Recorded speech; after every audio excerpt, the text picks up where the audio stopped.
કેશોદ તાલુકા પંથકમાં વન્ય પ્રાણીઓનો ત્રાસ દિવસે ને દિવસે વધતો જાય છે। ખાસ કરીને દીપડાના ત્રાસથી ખેડૂતો પરેશાન થયા છે। વંથલી તાલુકાના ખોરાસા આહિર ગામના સીમ વિસ્તારમાં દીપડાએ 2 બકરાનું મારણ કર્યું હતું। નામ ગીગાભાઈ નાગદાનભાઈ બતાડા, ગામ ખોરાસા।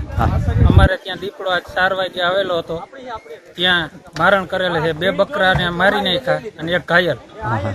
તો ફોરેસ્ટ અહીંયા દીપડો પાછો ન આવે એવી વ્યવસ્થા કરે એવી નમ્ર વિનંતી। કેટલા સમયથી દીપડાનો ત્રાસ છે? આ મોટા ઓછામાં ઓછો 2 થી 3 વર્ષ ત્યાં આમનો ત્રાસ થતો આવે। અગાઉ વન વિભાગે કોઈ કાર્યવાહી કરેલ નથી?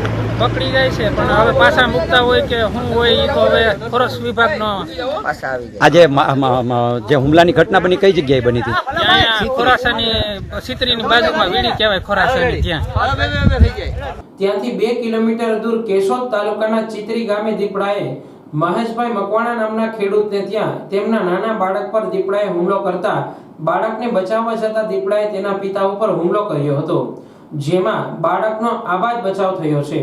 પરંતુ મહેશભાઈ મકવાણા ઈજાગ્રસ્ત થતા કેશોદ બાદ જૂનાગઢ સારવાર માટે ખસેડાયા છે। ખેડૂત પર હુમલાની ઘટના બાદ દીપડો ભાગવા જતા કૂવામાં ખાબક્યો હતો। વન વિભાગની ટીમ આવી પહોંચતા દીપડાને બેભાન કરી કૂવામાંથી રેસ્ક્યુ કર્યું હતું।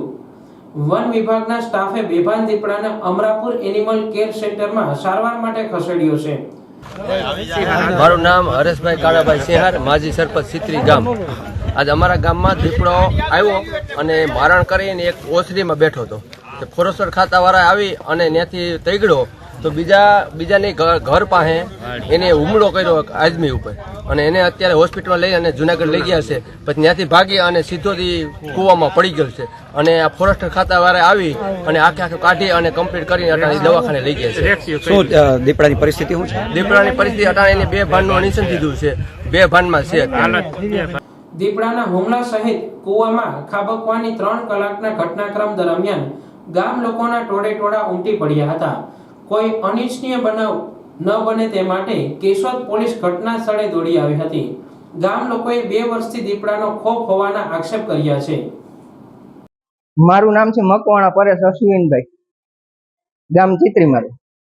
સવારે 7:30 હરસુખભાઈ નરસિંહભાઈ મકવાણાની વાડીએ ઓયડીમાં દીપડો આવેલો અને એને 7 વાગે ફોરેસ્ટમાં જાણ કરેલી ને ફોરેસ્ટની ટીમ આવેલી ત્યાં અને અમારા ગામનાની વાડીવાળાને બધા વાડીએ ભેરા થઈ ગયેલા ને એ લોકોએ ત્યાંથી દીપડાને ઓયડીમાંથી ભગાડ્યો અને મહેશભાઈ નાનજીભાઈ મકવાણાની વાડીએ સીધો ભાગ્યો અને મહેશભાઈને અહીંયા ટૂંકમાં છોટી ગયો જમણા હાથ ઉપર અને વાહામાં અને અહીંયા નર ભરાયો। પછી ત્યાંથી એ લોકોને અમારા ગામના વાડિયાથી બાપા સીતારામના મંદિરે મહેશભાઈને 2 વ્હીલમાં બેહાડીને લઈ આવ્યા। એને કોઈ જાતની ખબર નહોતી, બરાબર। અને મહેશભાઈ નાનજીભાઈને 108 મારફત ફોન કર્યો અને 108 એને તેડવા આવી અને એને સિવિલ હોસ્પિટલમાં દાખલ કરી, બરોબર। અટાણે ફોરેસ્ટ વિભાગની આ ઘટના સ્થળે છે અને ગોવિંદભાઈ કાળાભાઈ મુસળિયાની વાઈમાં દીપડો પડી ગયો હે અને ફોરેસ્ટની ટીમ ટૂંકમાં અટાણે ઘટના સ્થળે છે।